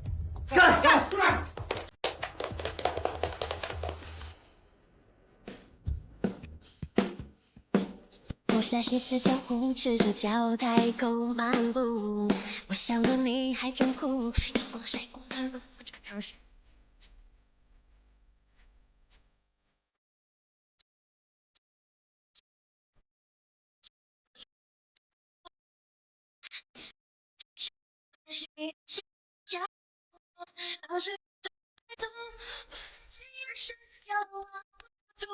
小春天的不安上整片荧幕，我的脸在风直线加速，奔跑在我画的地图。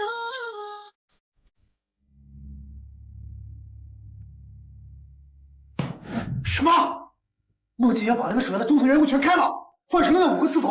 是啊，肖总监，他这个人事任命太突然了，我们连阻止都来不及。别慌，就那5个刺头而已，能掀起多大的风浪？他把事情闹这么大，如果做不出什么成绩的话，只会被反噬的更加厉害。咱们呀，就等着看戏就行。孟清扬，我倒要看看你这个黄毛丫头能掀起多大的风浪。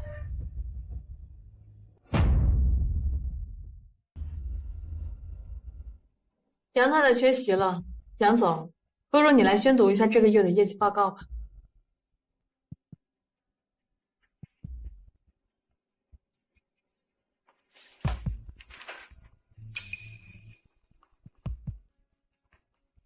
周氏这个月的业绩增长20%。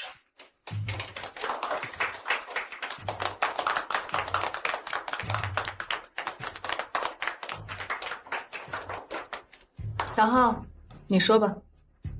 孟总，为了犒劳大家这1月以来的辛苦，特意为大家准备了丰厚的奖金。谢谢孟总。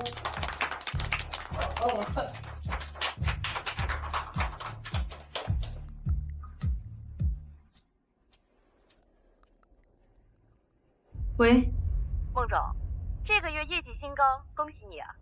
下一次股东大会，我一定会鼎力支持你的。谢谢你的杨太太。不过我想，下一次的股东大会应该开不了了。啊，孟总，哎呀，真是恭喜啊，恭喜恭喜！这种情况下业绩还能增长，周总选人果然是眼光独到啊。那个孟总，还请多多关照。客气了，互相关照。互相关照，互相关照。肖总监呢？他既是股东又是高管，怎么不在？他有事出去了。切，肯定是没脸见我姐，跑到哪儿偷偷藏起来。如果有事倒好，就怕不是什么好事。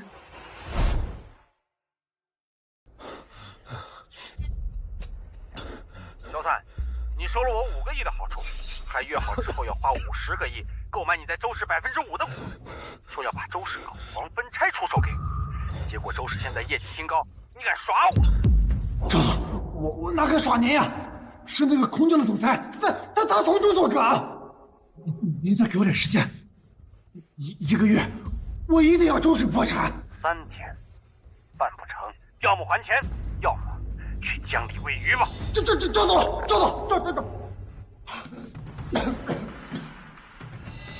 我就要3天，不是你死，就是我亡。有句快放！总监，你让我帮你查孟总，我还真查出点什么东西。原来孟总有个烂赌的老爸，前几年因为偷东西被抓了，今天刚刚出狱，正在找孟总呢。什么？我还真是皇天不负有心人啊！机会终于等来了。你马上把他带过来，跟我见面。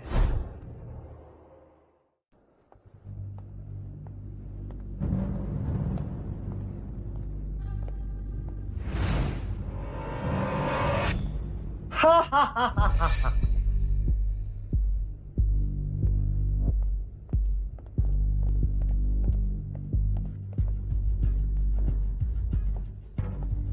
肖总监，这是狗急跳墙吗？别忘了这里还有监控。孟静瑶，你觉得我会蠢到什么准备都不做就敢来这儿吗？小灿，就算你把监控关了，让我拿不到直接证据，可我还有口供和其他间接证据，最后要查到你头上不难。不难，兄弟们啊，你们说该怎么办？都是我们的，我们交出来！听见了吗？小灿，在公司里斗不过学长流氓做派，有点难看了。孟静瑶，你是不是小说看多了？你以为的商战都是那么高大上吗？我告诉你，商战也有抢公章、扯网线、打群架的。我流氓做派怎么了？都是你逼的。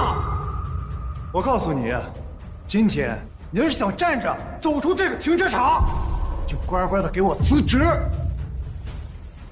如果我说不呢？先别着急拒绝，给你见个人。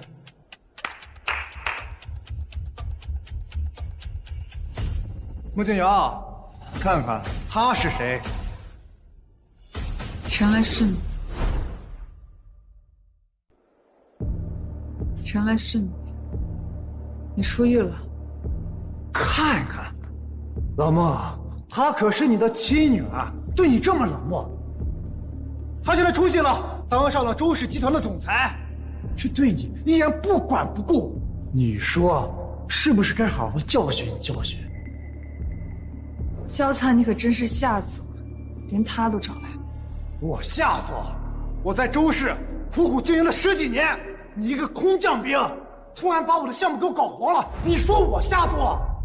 老孟，我给你做主，你想怎么对付这个不孝女都可以，所有事情我给你扛着。另外，我再给你50万，够你这吃喝这卷子了吧？够义气了吧？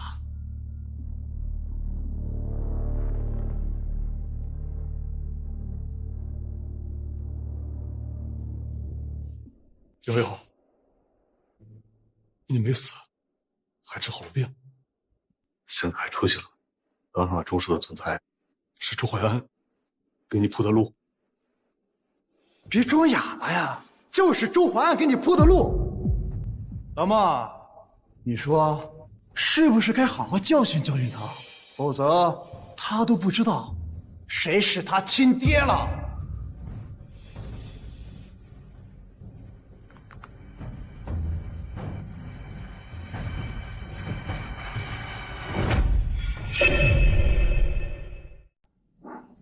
我操！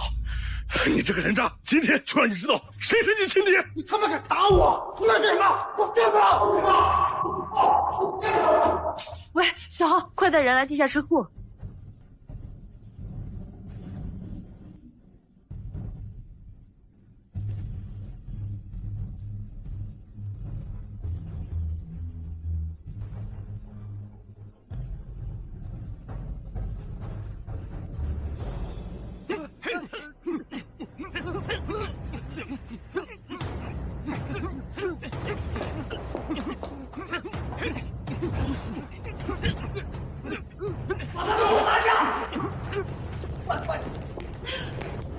姐，你没事吧？我没事。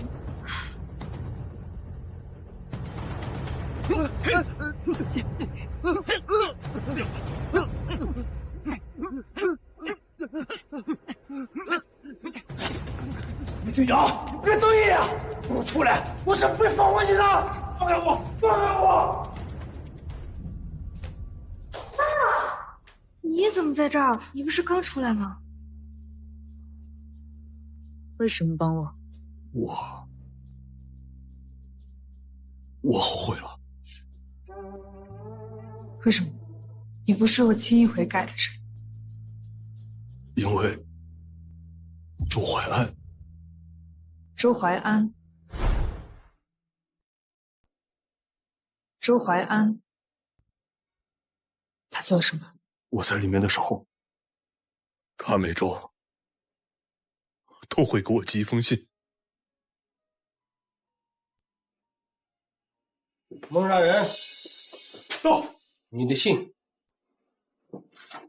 一开始谢谢我以为是你们寄给我的，结果发现是周淮安，我以为那个混蛋想嘲笑我，直接撕了，没想到里头掉出了你的照片。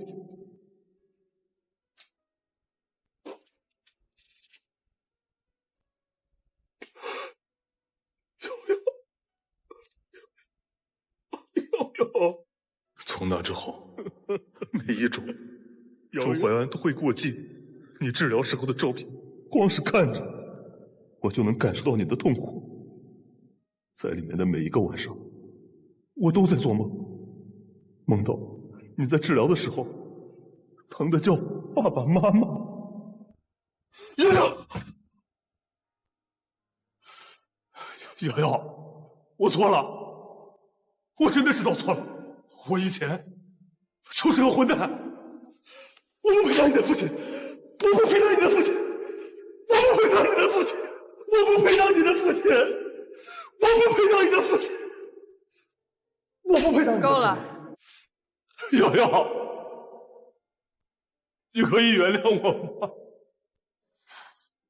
姐，要不然就原谅爸爸，我看他是真心悔过。前世父亲是因为我的死才幡然醒悟，说到底，父亲没有坏透根，只是缺了一个改变的契机。这一世，这个契机变成了周淮安让我活下来。看到了父亲的改变，我好像又欠他一份人情了。我不会原谅你的，我不会原谅你的。小瑶，我已经发生的事情无法改变，你曾经是一个不称职的父亲，已经发生的事情，我不会原谅。但是，只要你还活着，就有机会弥补，活出个人样来。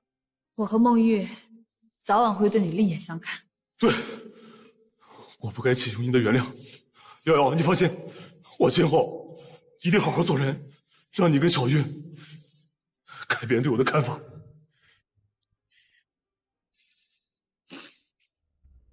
没事吧？没事。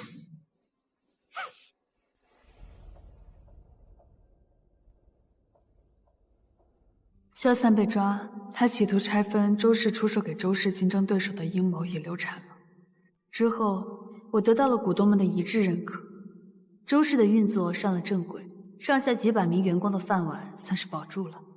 我兑现了对周淮安的承诺，成功报了恩。今天我带着一家人来看望周淮安，对我们家来说，他是我们的大恩人；对我来说，他……没人啊？走错了吗？不会走错，我今天才刚来过。他不会……护士，这个病床的周淮安呢？周淮安早上去世了，已经被送走了。你们来晚了。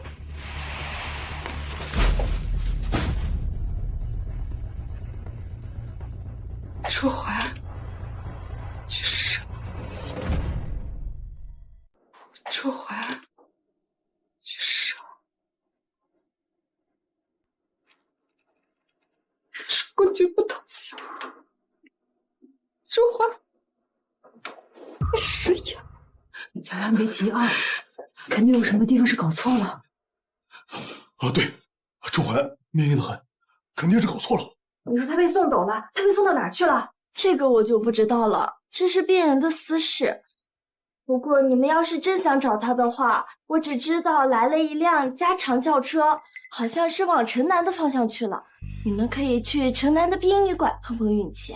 瑶瑶，你听，加长轿车往城南方向去了，那不就是淮安的车吗？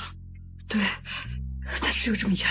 对，这么显眼，肯定能找得到。姐，我们快去找吧。哦，对，我们去找，去找，去找，去找。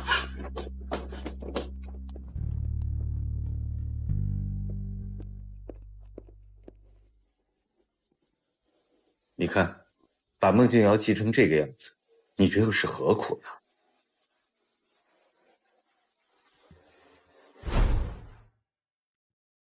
你说你们两个好不容易死里逃生，应该是重逢大团圆的结局，它不香吗？大团圆结局，这可不是我写的剧本。我写的剧本原本是我要死的，只有我死了之后，对孟静瑶来说，才是她成长中最后一道坎儿。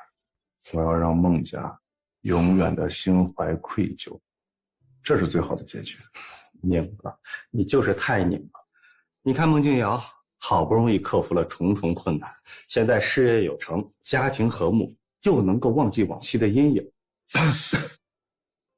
哎，你该不会是从来没想过自己能够活下来，现在故意不见他逃避吧？宋宇，你记得我为什么要弃医从商吗？我可不记得啊，你拧巴的事情太多，我记不住。我当医生的时候呀，看惯了人性闹剧，倦了。医生，我女儿怎么样？你女儿情况现在非常紧急，需要立刻做手术。如果不做手术的话，会有性命危险。但如果做手术，存活率不到30%。不治，这钱我们花不起。这个手术差不多需要30万块钱。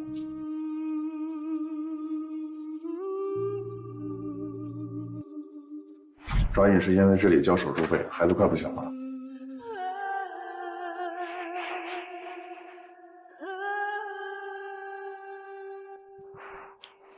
我认定呢，人性自私，恶意难改。我倦了，不想再看了，才放弃当医生。直到我遇到了孟家，我发现我错了。这个世上除了恶，还有善。有些人的不堪，他就在黑暗里。他那么一道光照进去，有些事情和有些人，他就会不一样。我就要做那道光。你相信人会重生吗？重生？你是说像小说里那样？那周淮安，那你相信朕是秦始皇吗？我就知道你会不信。要换做以前的我，我也不信。我是用我自己的命换的。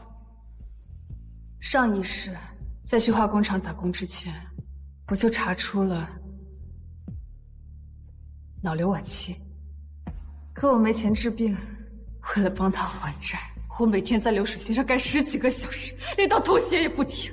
直到那天，我在他面前累得大口吐血，差点死掉，这才把他吓醒了。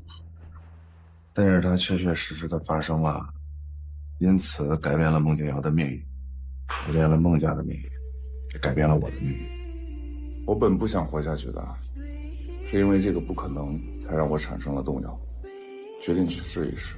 现在的孟景瑶已经不再需要我了，周氏可以全权委托给他，孟家人也已经焕然新生，这不就是奇迹吗？如果是这样，你就更不应该害他和你们死。你们2个就是缔造这个奇迹的战友。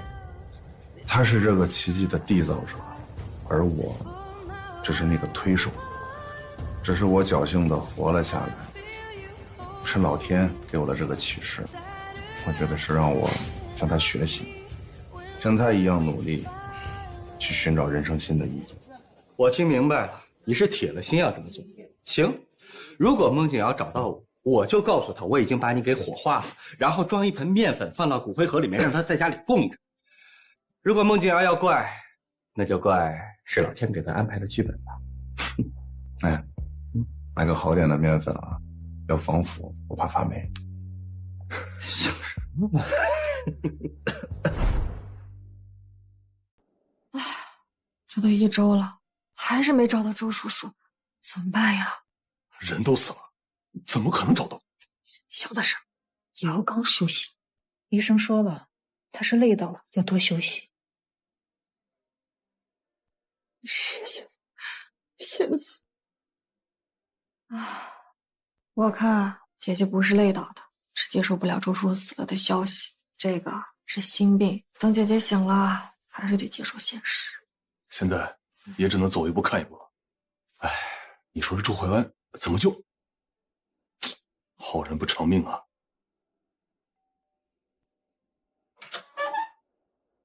哎，宋医生，你怎么来了？快进来。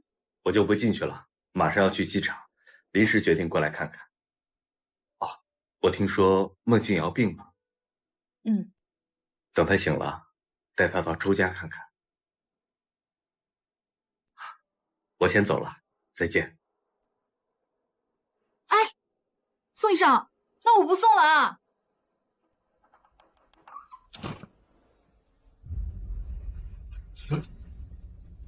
哎，快带我去周家！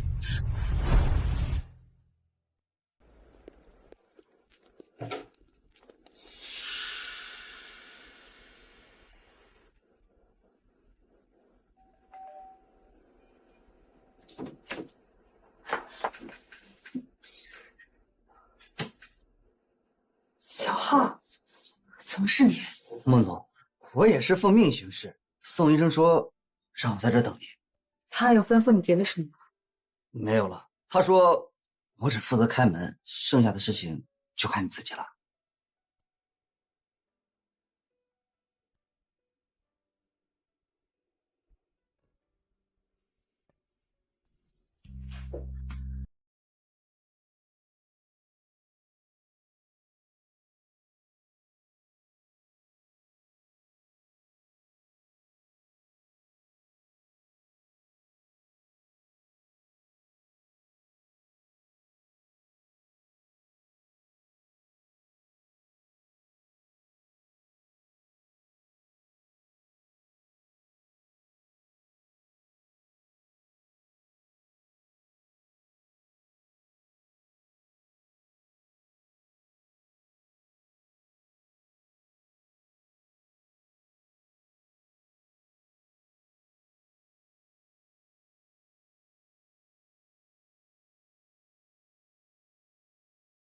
有希望在闪烁。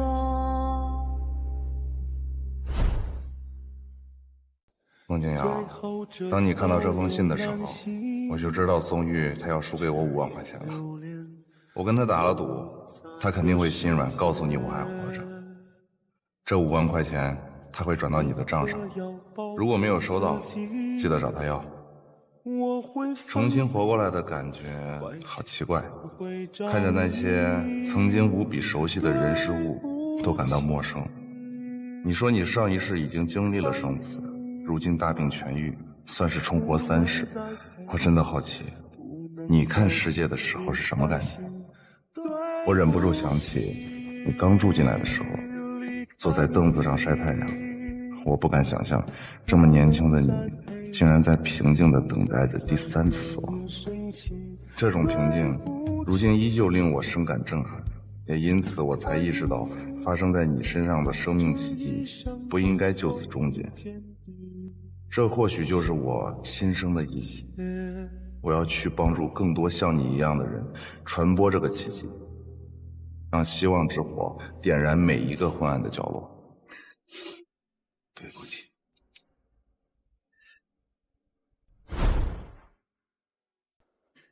孟静瑶，好好的活下去。如果有一天所有的黑暗都被照亮，在最炽热耀眼的地方，我们一定会重逢。破碎的坠落，无处可闪躲，曾藏起脆弱，手却被紧握。天边的烟火，有希望在闪烁。姐，周叔叔是不是没死啊？瑶瑶，那我们还去找他吗？不找了，总有一天我们会重逢的。那得什么时候啊？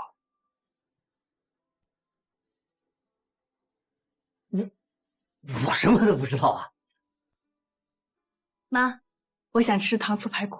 行，走，那咱们现在就回家。回家。